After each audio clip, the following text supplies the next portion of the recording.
Assalamualaikum warahmatullahi wabarakatuh. Banyak sekali pertanyaan jamaah, Ustadz kasih kami channel untuk kajian anak-anak muda.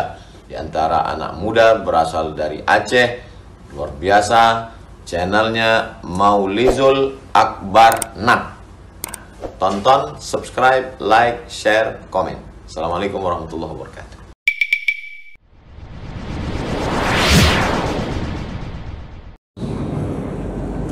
Assalamualaikum warahmatullahi wabarakatuh. Alhamdulillah rabbil alamin wa bi ni'matihi tatimmu as-salihat. Asyhadu an la ilaha illallah wahdahu la syarika lahu wa asyhadu anna Muhammadan 'abduhu wa rasuluhu al-karim. Allahumma shalli wa sallim ala nabiyyina al-mustafa Muhammadin wa ala alihi wa ashabihi ajma'in. Amma ba'd. Rabbi shrah li sadri wa yassir li amri wa hlul 'uqdatam min lisani yafqahu qawli. Segala puji bagi Allah, kemudian salawat dan salam pada Rasulullah, pada keluarga dan seluruh sahabat-sahabatnya yang Allah muliakan insyaallah.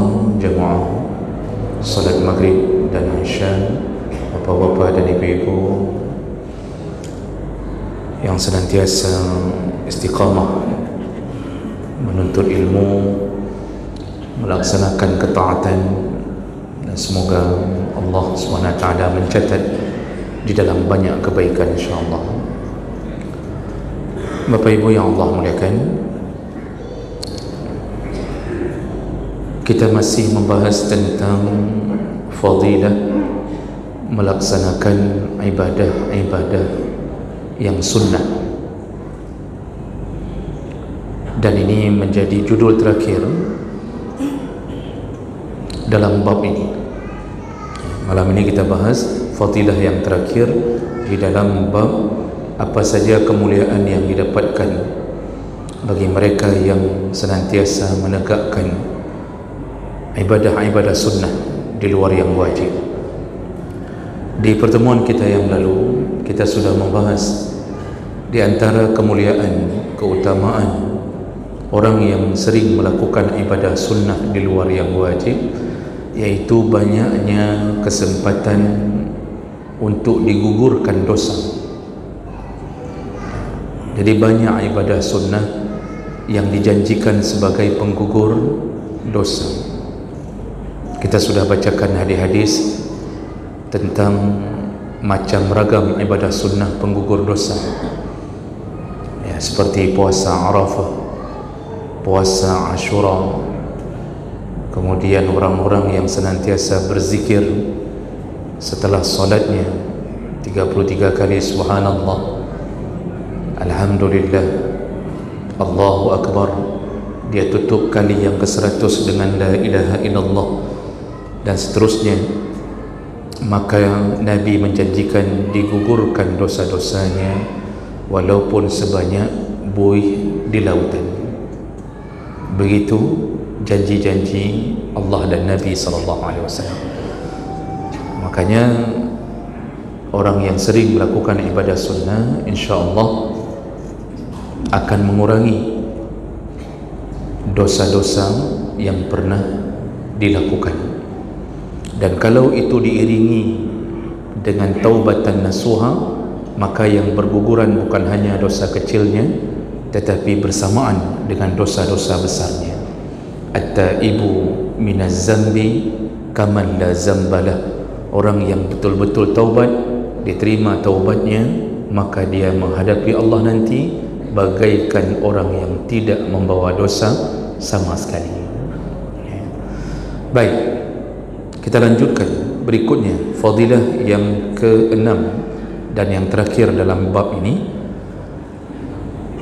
Apa saja, apalagi yang didapatkan oleh orang yang menegakkan ibadah sunnah, yaitu mereka yang sering menegakkan ibadah sunnah, maka mereka ditawarkan Allah dengan pahala-pahala yang sangat besar di sisi Allah Subhanahu wa taala. Jadi selain digugurkan dosa, Allah juga memberikan pahala-pahala yang sangat besar.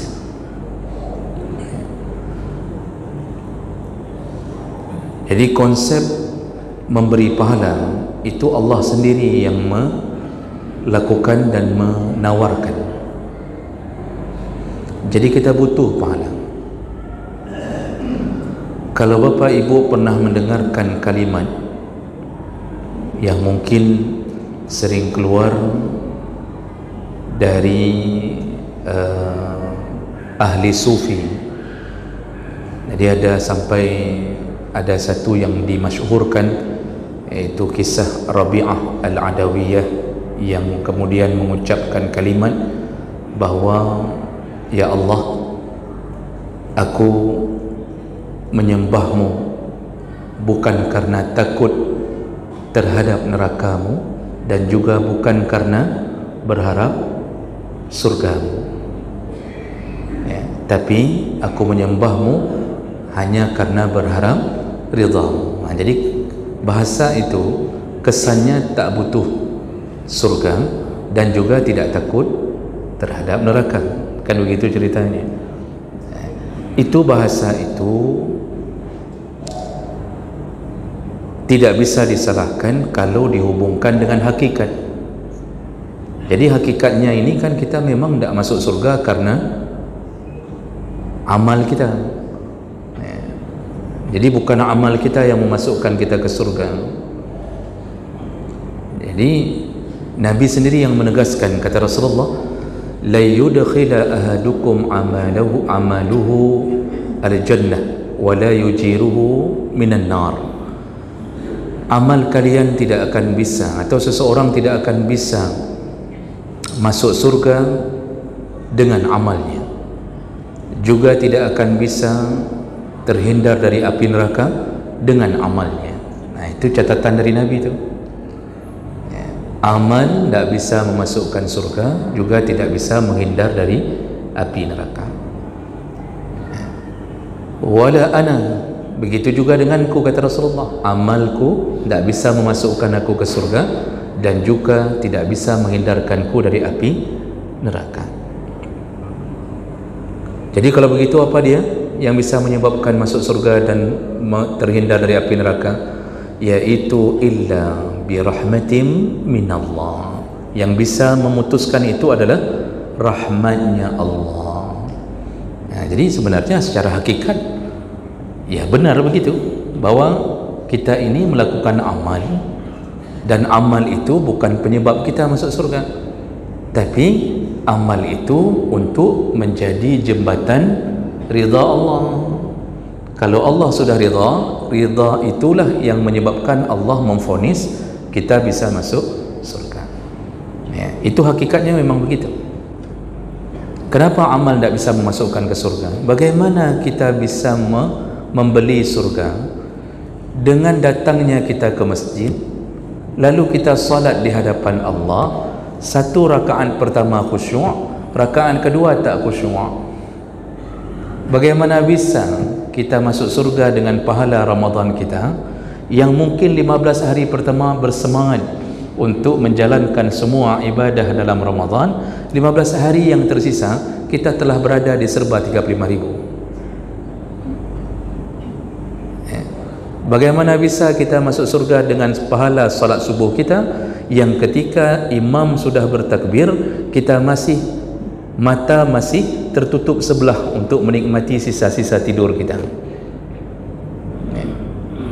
Kalaupun dikumpulkan semua amal itu, tidak akan mampu membeli surga.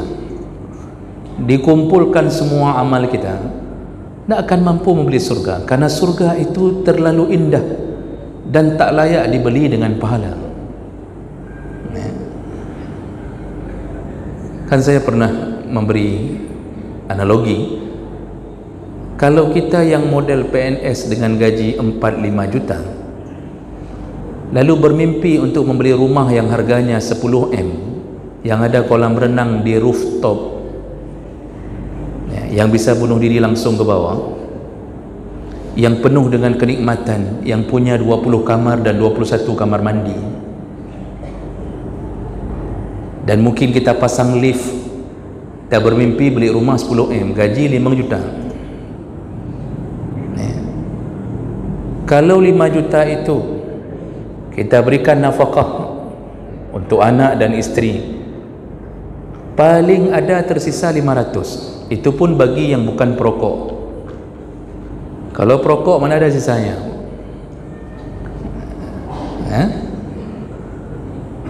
Berapa tahun PNS ini perlu waktu untuk mengumpulkan harta untuk membeli rumah yang 10M? Ini bapak-bapak yang PNS coba rasa-rasa diri, pada 20 tahun berapa ratus tahun perlu waktu untuk bisa mengumpulkan uang 10M? Tidak akan kecuali korupsi. Tidak akan. Jadi jemaah melakukan Allah, begitulah ibaratnya. Kita kumpulkan semua pundi-pundi amal soleh kita, tidak sanggup membeli surga. Jadi kalau begitu bagaimana solusinya? Tidak ada lain, Pak. Kalau mau dapat rumah 10M dengan gaji yang sekian, tidak ada lain. Caranya bertemanlah dengan orang kaya. Jadilah anak buahnya orang kaya. Kalau jadi anak buahnya orang kaya, lalu kita kerja bersamanya, walaupun gaji kecil, suatu waktu nanti dia akan bertanya, kamu sudah ada rumah belum? Belum. Kenapa tidak ada rumah? Tidak cukup gaji untuk beli rumah. Ya paling sewa-sewa saja. Ayo sudah, kamu sudah kerja sama saya sudah 30 tahun. Sekarang kamu maunya rumah yang bagaimana? Ini orang kaya udah mulai nanya nih, walaupun jarang terjadi begitu. Kata anak buahnya, ya saya maunya yang 10M lah. Kalau orang kaya ini mengatakan engkau setia denganku dari pertama sampai sekarang, maka silah cari sendiri rumah yang 10M, biar aku yang bayarkan. Dapat. Maka kalau begitu kunci beragama ini, amal saleh tidak mampu membeli surga. Kalau begitu bagaimana caranya? Jadilah hamba yang maha kaya. Jadilah hamba dari pemilik surga yang maha kaya. Siapa dia? Allah Subhanahu wa ta'ala. Maka Allah seakan-akan bertanya, kamu sudah ada rumah? Belum. Jadi yang kamu mau yang mana? Ya kalau bisa yang Firdaus ya Allah. Diberikan Firdaus tanpa harus menghitung pahala. Itulah ridha. Jadi bahasa itu benar dari sisi hakikat. Cuma hari ini kadang-kadang ada orang yang mengira tidak butuh lagi pahala.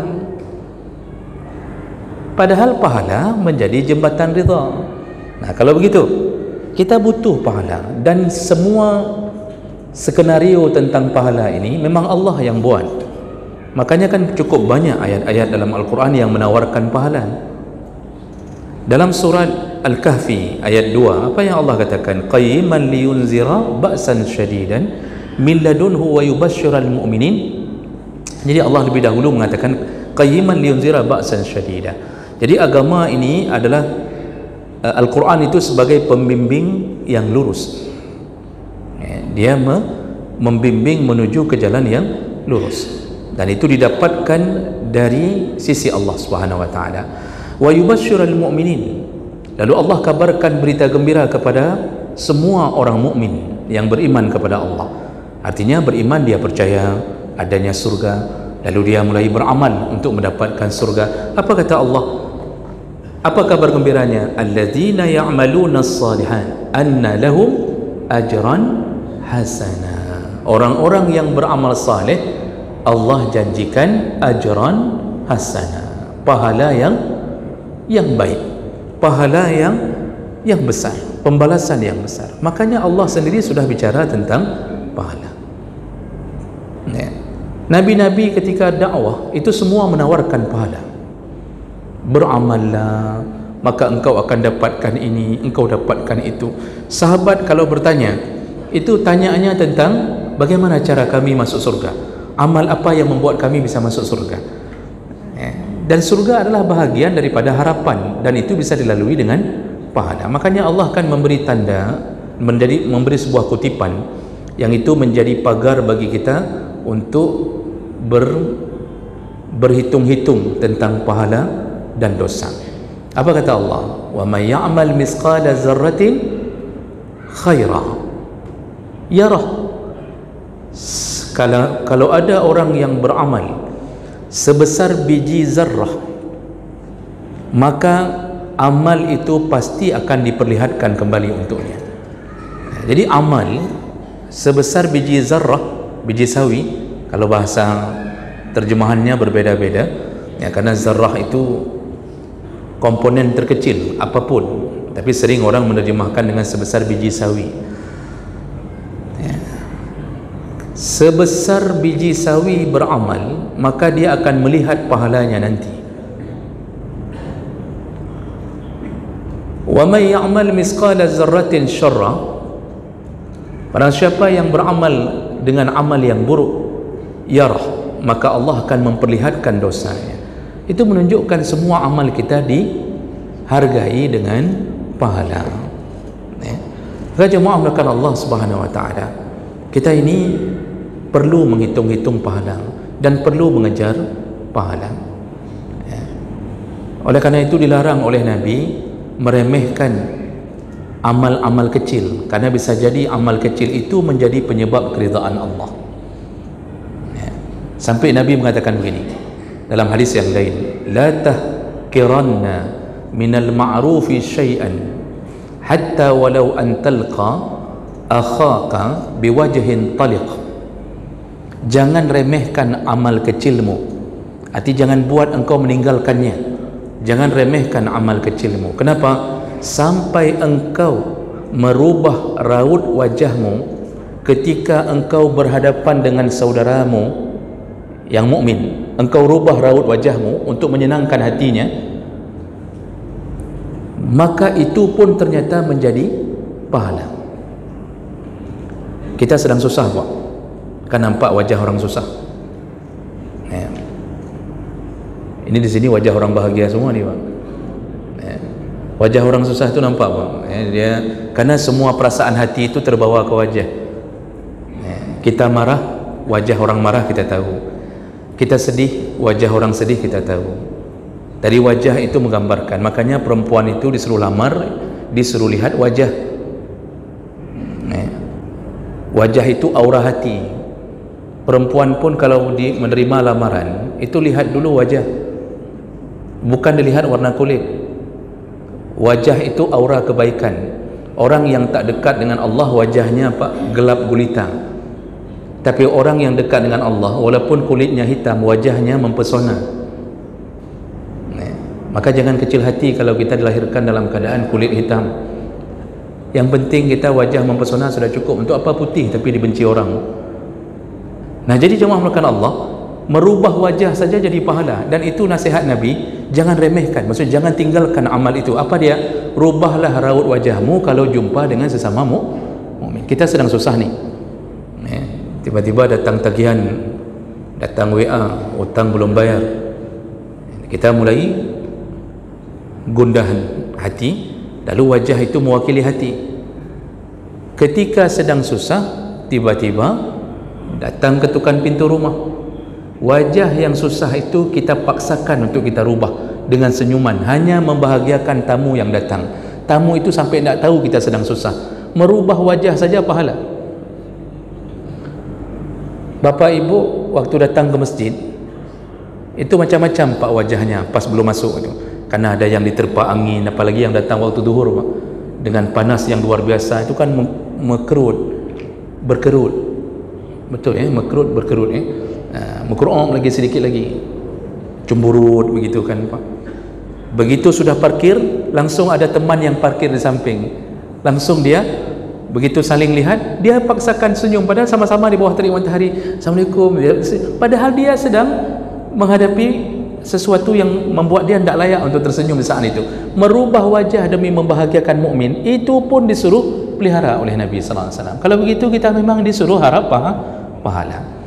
Nah, dengan begitu di antara banyaknya tawaran untuk mendapatkan pahala, selain yang wajib, disuruh berjaga-jaga dengan amal-amal yang sunnah. Yang wajib jangan tinggalkan, yang sunnah jangan remehkan. Kalau kata Ibnu Hajar Al-Asqalani dalam kitab Fathul Bari, Man syaghalahu al-fardu 'anil nafli fahuwa ma'zur. Barang siapa yang disibukkan dengan yang wajib lalu kemudian dia meninggalkan yang sunnah, fahuwa ma'zur, maka masih dimaafkan. Jadi maksud maafkan selayaknya tidak begitu. Seharusnya jaga wajib, yang sunnah pun pelihara. Tapi ada orang yang sibuk dengan yang wajib sampai lupa pelihara sunnah. Puasa Ramadan kuat biasa, luar biasa kuatnya. Di luar Ramadan tak puasa sunnah sama sekali. Ma'zur, dimaafkan. Arti dimaafkan, ya selayaknya tak begitu, tapi okeylah. Selama engkau masih lakukan wajib, masih okeylah. Jadi itu tidak menyebabkan sebuah dosa. Tetapi wa man syaghalahu an-naflu 'anil fardi fahuwa maghrur. Tapi sebaliknya, barang siapa memelihara yang sunnah lalu meninggalkan yang wajib, maka dia telah tertipu. Nah, jadi dengan begitu, jangan sampai sibuk dengan yang sunnah meninggalkan yang wajib. Nah, ini tertipu. Makanya kita ini amalan yang paling bagus, wajib jaga, kemudian yang sunnah pelihara. Nah, Bapak Ibu, pada dasarnya yang wajib itu tidak bisa dikalahkan dengan yang sunnah. Orang bisa masuk surga hanya dengan yang wajib, tanpa sunnah, dengan syarat dia tak beriringan dengan dosa. Kalau sudah ada keyakinan kita tidak bisa menghindar dosa, maka kita perlu ibadah sunnah. Jadi pada dasarnya wajib itu tetap berada levelnya di atas sunnah. Namun dalam catatan para ulama, contohnya ni saya kutip dari kitab Al-Ashbah wa Nadhair Imam As-Sayuti, iaitu kitab tentang kaedah-kaedah, itu menyatakan ada kalanya sunnah lebih utama daripada wajib. Ini pengecualian, Pak. Wajib tetap nomor satu, sunnah itu tambahan. Tapi ada kalanya kasus-kasus tertentu malah yang sunnah itu lebih utama untuk dilaksanakan daripada yang wajib. Ini pengecualian. Apa Pak contohnya? Di antaranya mengucapkan salam, mengucapkan salam, assalamualaikum kepada sesama mukmin, itu hukumnya sunnah. Menjawab salam wajib, fardu kifayah. Kalau dia sendiri wajib salam, kalau ada orang lain yang telah menjawabnya, maka gugurlah yang tak menjawab. Berarti memberi salam sunnah, menjawab salam wajib. Cuma sekarang kalau orang ditanya, mana lebih utama, memberi salam atau menjawab salam? Memberi salam lebih utama daripada menjawab salam. Artinya kita duluan yang memberi salam ke orang, walaupun jawabannya wajib, tapi kita lebih utama karena kita mendahuluinya memberi salam. Di saat itu sunnah malah lebih utama daripada yang wajib. Nah, contoh lain, di saat mengumandangkan azan, maka para ulama, jumhur ulama mengatakan mengumandangkan azan itu sunnah. Artinya seseorang boleh melakukan salat tanpa harus didahului oleh azan. Asal sudah masuk waktu, tidak terdengar azan, maka nak mesti azan, tapi sunnahnya azan. Jadi mengumandangkan azan sunnah. Tapi menjadi imam itu fardu, harus ada imam, dan fardunya fardu kifayah. Tidak boleh tidak ada seorang imam pun yang memimpin salat. Mengumandangkan azan sunnah, menjadi imam wajib, harus ada yang jadi imam, tidak boleh tinggalkan. Sekarang ditanya orang, mana lebih utama, muazzin, menjadi muazzin atau menjadi imam? Jumhur ulama sebahagian besar mengatakan menjadi muazzin lebih besar pahalanya daripada imam. Walaupun nanti ada khilaf, ada sebahagian yang lain mengatakan menjadi imam lebih besar, tapi sebahagian besar ulama mengatakan menjadi muazzin lebih utama daripada menjadi imam. Kenapa? Muazzin memanggil orang, Pak, sedangkan imam hanya menyuruh orang berdiri dari orang yang sudah dipanggil. Akibat adanya muazzin, orang yang dari berbagai kalangan datang ke masjid. Setelah datang, kemudian baru fungsi imam berlaku. Nah, itu contoh keutamaan. Kadang-kadang yang sunnah bisa lebih utama. Contoh terakhir, contohnya berwuduk sebelum waktu salat sunnah. Sebelum datang waktu salat kita sudah siap wuduk. Tapi berwuduk ketika sudah datang waktu salat wajib.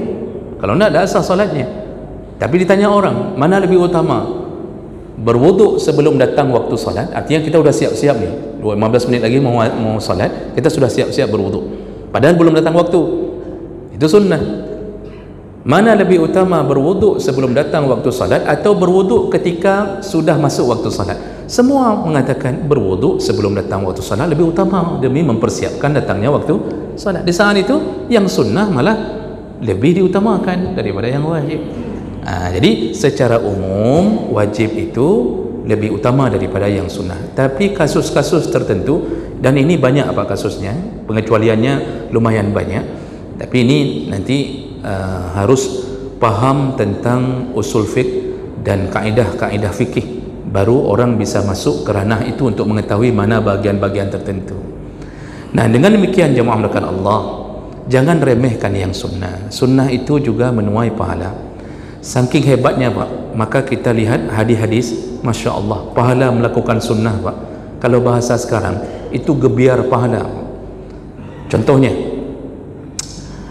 dari Abdullah bin Mas'ud radhiyallahu anhu, yaqul qala Rasulullah sallallahu alaihi wasallam, man qara'a harfan min kitabillah falahu bihi hasanah wal hasanatu bi asyri amsalha. Barang siapa membaca satu huruf dari Al-Quran, maka itu adalah satu kebaikan, dan satu kebaikan pahalanya adalah 10. Lalu Nabi mengatakan, la aqulu alif lam mim harfun, walakin alifun harfun wa lamun harfun wa mimun harfun. Aku tidak mengatakan bahwa alif lam mim itu satu huruf. Jadi maksud Nabi, Allah tidak menghitung pahala alif lam mim dihitung satu, tidak. Saking hebatnya pahala, padahal membaca Quran itu sunnah. Saking hebatnya pahala ditawarkan, kata Nabi, alif 10, lam 10, mim 10, hanya dengan menarik saja alif lam mim 30 Pak, Masya Allah. Kemudian kalau kita baca satu halaman, berapa ratus ayat, berapa ratus huruf dari ujung atas ke ujung bawah, hanya dengan satu halaman. Berapa waktu kita membaca satu halaman? Normal orang yang mampu baca Quran dengan baik, tartilnya bagus, satu halaman itu sekitar 5 menit Pak, bahkan tak sampai. Kalau tartilnya bagus itu begitu. Tapi kalau baru Iqra 1 sampai 60 tahun kemudian tidak berhasil Iqra 2, itu bisa satu hari satu malam tak sampai ke ujung Pak. Jadi jemaah melakukan Allah. Tapi ingat kembali apa Nabi katakan, orang yang membaca Quran yatata', ada orang tak mampu baca Quran dengan baik, lidahnya pendek atau terlalu kepanjangan lidah, dia sudah ngambil daun kelapa, digosoknya setiap pagi, tetap begitu juga Pak. Susah sekali mengucapkan huruf demi huruf. Masya Allah, Nabi mengatakan dia dapat 2 pahala, pahala membaca dan pahala berjuang. Maka jangan merasa, ikah bangai tak baca Quran kau? Oh, makin bangai 2 kali pahalanya. Maka ada orang pelihara bangainya Pak. Bayangkan, Masya Allah, Allah memperlakukan kita begitu di atas amal sunnah. Baca Quran itu tak wajib, nak baca pun tak masalah, tapi belajar Quran wajib. Makanya banyak orang kadang-kadang Pak, dia bisa baca Quran tapi tak pernah baca. Ini rata-rata yang ngaji-ngaji Quran di balai-balai di kampung-kampung, setelah selesai dari balai itu tak pernah baca Quran lagi. Tapi kalau kita tanya, Encik Kabut bisa ngaji? Bisa. Pernah baca? Tak pernah. Ini amal sunnah ini besar sekali pahalanya. Itu contoh satu hadis. Dalam hadis yang lain, ini sebagai bukti bahawa Allah menawarkan pahala yang banyak dengan amal sunnah. Apa kata Rasulullah dalam hadis riwayat Muslim dari Aisyah radhiyallahu anha? Kata Aisyah, kata Rasulullah, raka'ata al-fajri khairun minad dunya wa ma fiha. Engkau lakukan salat sunnah fajar 2 rakaat lebih hebat pahalanya daripada dunia dan isinya. Di pagi hari itu semua kebaikan dunia dan isinya dikumpulkan Allah untuk mereka yang salat 2 rakaat fajar. 2 rakaat fajar itu qabliyah subuh. Disebut 2 rakaat fajar kalau sudah masuk waktu subuh. Masya Allah, 2 rakaat 5 menit.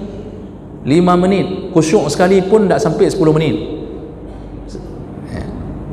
Itu 2 rakaat fajar. Apalagi Nabi membiasakan kalau model sunnah-sunnah begini itu disunnahkan membaca qul ya ayyuhal kafirun, rakaat keduanya qul huwallahu ahad.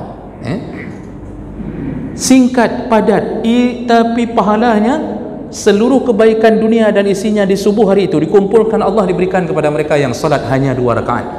Tapi kalau tidak salat subuh setelah itu tetap masuk neraka. Ada orang yang model cuma salat qabliyah saja, betul dia pulang nak masuk salat subuh, Pak. Ini tetap ujungnya neraka. Ini yang tadi yang bangai tadi yang baca Quran tak selesai-selesai itu tadi mungkin kejadiannya. Jadi jemaah melakukan Allah, Masya Allah, luar biasa pahala, Pak. Itu kalau setiap subuh kita salat begitu, lebih besar gaji kita di sisi Allah daripada gaji Ronaldo. Berapa gaji Ronaldo, Pak? Saya pun tak tahu. Cuma kalau seandainya gaji dia triliun, lebih besar kita yang salat 2 rakaat. Cuma nanti ambilnya di akhirat. Kalau disuruh ambil di dunia, kita bisa kahwin banyak-banyak. Yang susah istri, maka nanti ambilnya di akhirat. Jadi luar biasa pahala. Nanti dalam hadis yang lain disebutkan oleh Nabi SAW, siapa yang bersedekah dengan sebutir kurma, barang siapa bersedekah dengan sebutir kurma, kalau itu dilakukan dengan harta yang halal, maka Allah akan mengambilnya dengan tangan kanannya. Maksudnya dengan kemuliaan Allah ambil, lalu dipelihara oleh Allah satu butir kurma itu, lalu kemudian Allah hadirkan kurma itu kembali ketika datangnya hari penghisaban, dan kita akan menjumpai sebutir kurma yang kita sedekahkan sebesar gunung kurma. Itu kata Nabi. Jadi bukan lagi sebutir, sudah menjadi bukit dan gunung kurma. Sampai Nabi mengatakan seperti Allah pelihara kurma itu disuburkan seperti engkau memelihara anak unta sampai menjadi bapa unta. Bayangkan sebutir kurma, tapi jumpanya nanti dengan gunung kurma dari sebutir kurma. Begitu Allah pelihara. Tapi jangan sampai hadis ini membuat bapa selalu sedekah sebutir kurma. Kata Nabi, jadi gunung kurma. Jadi semua orang miskin empatlah sebutir kurma, dicaci maki sama fakir miskin tiap hari. Itu sebutir kurma itu dulu versi Nabi dengan keadaan yang begitu susahnya memberi yang lain. Kadang-kadang harta pun tak beredar seperti beredar hari ini. Kalau hari ini kita kasih sebutir kurma, Bang, itu beda nyangka kriatnya nanti. Kita hari ini 1 kotak sukari yang 3 kilo itu yang kita kasih.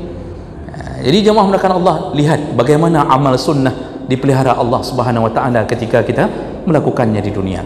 Dalam hadis yang lain Rasulullah mengatakan, man sama Ramadan summa atba'ahu sittam min Syawal, barang siapa yang selesai Ramadannya, sempurna Ramadannya, lalu diikuti dengan 6 hari puasa sunnah Syawal. Apa yang kita dapatkan melakukan puasa sunnah ini? Maka Rasulullah mengatakan kana kasiyamid dahr, maka dia dapat pahala seperti pahala puasa setahun. Hanya dengan tambah 6 hari dapat pahala puasa setahun. Puasa setahun tu gimana Bapak Ibu? Puasa setiap hari 360 hari, setiap hari puasa. Tak ada yang sanggup melakukan itu. Paling hebat puasa kita kalau mampu melakukan puasa Nabiullah Daud alaihissalam, sehari selang, sehari selang, sehari selang. Untuk puasa tiap hari tak mampu. Tapi Masya Allah, Allah tawarkan cukup tambah 6 hari setelah Ramadan, engkau kuberikan pahala seperti engkau puasa sepanjang tahun itu. Jadi oleh karena itu tawaran-tawaran Allah di atas yang sunnah itu jangan ditinggalkan. Yang belum puasa Syawal ini masih ada waktu sekitar berapa hari lagi nih? 13 hari lagi kalau saya tak salah. Masih ada waktu, Pak. Jadi jangan sampai begini prinsip, alah mesunnah pi. Nanti ditanya orang, Bapak udah puasa Syawal, puasa 6 kalau orang kita mengatakan. Puasa 6 udah? Belum, kapan? Tak tahu nih kapan saya bisa lakukan, nantilah saya lihat, tergantunglah kayak mana nih keadaannya. Udah 10 tahun tergantung Pak, nggak ada rencana pun. Nanti pikirannya diganggu setan, alah mesunnah pi. Setan bisa saja dia, tergantung dengan siapa dia berbisik, kan? Sunnah pun itu pun kenapa diributkan, kan cuma sunnah aja. Memang betul itu tak jadi dosa meninggalkan puasa Syawal, tetapi rugi betul yang meninggalkannya. Kita di dunia Pak, begitu dapat iklan, beli 2 dapat 4, berebut orang Pak. Dijual es bandung, beli 2 dapat 4, berebut orang Pak. Ya. Hanya dengan mengubah warna es menjadi pink, berebut dari 2 dapat 4, bonusnya cuma dikasih 2. Kali ini Allah tawarkan, yang nambah 6 hari kuberikan pahala setahun. Ada yang meninggalkannya, subhanallah. Ini akibat tidak paham tentang kekuatan beramal dengan amalan yang sunnah. Ya. Dan itu kalau puasa Syawal Pak, nak mesti berturut-turut. Ya. Boleh dilakukan berselang-seling selama di dalam bulan Syawal. Tetapi ada catatan, ya, bahawa hindari hari yang makruh. Apa hari makruh? Apabila mengambil puasa sunnah. Puasa sunnah nih, mengambil puasa sunnah menyendiri di hari Jumat saja, makruh. Ummu Maimunah melakukan puasa di hari Jumat. Nabi datang ke rumahnya, ditanya, "Asumti bil kamu kemarin hari Kamis puasa enggak?" "Enggak." "Atasumina gadan, besok hari Sabtu ada rencana puasa?" "Tidak." Kata Rasulullah, "Berbuka, sekarang buka puasa." Dilarang oleh Nabi puasa menyendiri di hari sunnah. Itu hari raya kita dalam seminggu. Jangan gara-gara puasa sunnah menyendiri itu menyebabkan kita lemah untuk menegakkan ibadah Jumat. Lalu dimakruhkan puasa menyendiri di hari Sabtu. Kalau mau puasa, dampingi dengan Jumat Sabtu atau Sabtu Minggu. Begitu juga di hari Minggu. Nah, kalau Sabtu dimakruhkan karena itu harinya orang Yahudi, kebesaran Yahudi. Kalau hari Minggu juga dimakruhkan menyendiri. Jadi kalau ambil puasa, dampingi Kamis Jumat atau Jumat Sabtu atau Jumat Sabtu atau Sabtu Minggu atau Minggu Senin, begitu, dan dampingi. Itu jangan disendirikan, tapi hari-hari yang lain tidak mengapa, insyaAllah. Oh, kalau tidak mampu berturut-turut, lakukan di atas Senin Kamis. Dia akan di atas Senin Kamis. Dan tidak perlu puasa Syawal itu dilakukan terlalu cepat di awal-awal hari Syawal. Ada yang model puasa Syawal langsung hari kedua hari raya langsung puasa. Bapak Ibu, puasa Syawal itu sunnah hakikatnya, penambah pahala, penyempurna Ramadan. Tapi memelihara tamu, memuliakan tamu itu lebih utama daripada puasa Syawal. Jadi jangan gara-gara puasa kita nak mau buka pintu. Makanya puasa itu setelah habis melayani tamu, sempurna pahala kita dan iman kita melayani tamu, baru puasa Syawal. Nah, ini contoh-contoh begitu hebatnya pahala amalan-amalan sunnah. Mudah-mudahan kita bisa melakukannya dan mudah-mudahan Allah pelihara kita untuk semangat dalam melakukan ini. Subhanakallahumma bihamdik, asyhadu an la ilaha illa anta, astaghfiruka wa atubu ilaik. Wassalamualaikum warahmatullahi wabarakatuh.